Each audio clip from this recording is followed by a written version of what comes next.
Assalamualaikum warahmatullahi wabarakatuh.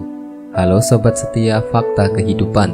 Tidak lupa kami sampaikan salam sehat, salam sejahtera. Semoga tercurah segala bentuk kebaikan dan juga kita semua dalam lindungannya.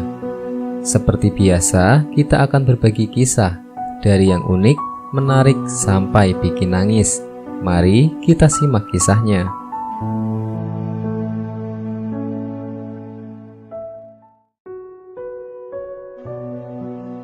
Kisah nyata. Aroma kasturi keluar dari hidung jenazah seorang wanita saleh ketika dimandikan. Ummu Ahmad Ad-Duaji berkata ketika ia ditemui majalah Yamanah tentang kematian seorang gadis berusia 20 tahun pada kecelakaan kendaraan. Beberapa saat sebelum meninggal, ia pernah ditanya oleh keluarganya, "Bagaimana keadaanmu, wahai Fulana?" Ia menjawab, "Baik, alhamdulillah."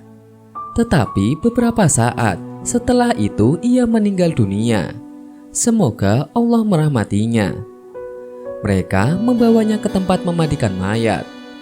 Ketika kami meletakkan mayatnya di atas kayu pemandian untuk memandikannya, kami melihat wajah ceria dan tersimpul senyuman seakan-akan ia sedang tertidur. Tubuhnya tidak ada cacat, patah dan luka. Dan anehnya sebagaimana yang dikatakan Ummu Ahmad, ketika mereka hendak mengangkatnya untuk menyelesaikan pemandiannya, keluarlah benda berwarna putih yang memenuhi ruangan tersebut menjadikan harum kasturi. Subhanallah, benar ini bau kasturi. Kami bertakbir dan berzikir kepada Allah sehingga anakku yang merupakan sahabat si mayit menangis melihatnya.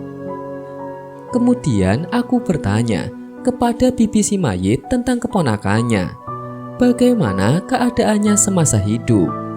Ia menjawab, sejak mendekati usia balik, ia tidak pernah meninggalkan sebuah kewajiban, tidak pernah melihat film, sinetron dan musik.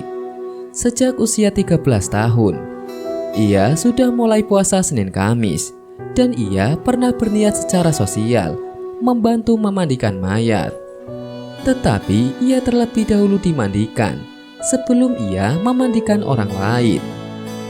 Para guru dan teman-temannya mengenang ketakwaannya, akhlaknya dan pergaulannya yang banyak berpengaruh terhadap teman-temannya, baik ketika masih hidup maupun setelah meninggal. Aku katakan, benarlah perkataanmu syair.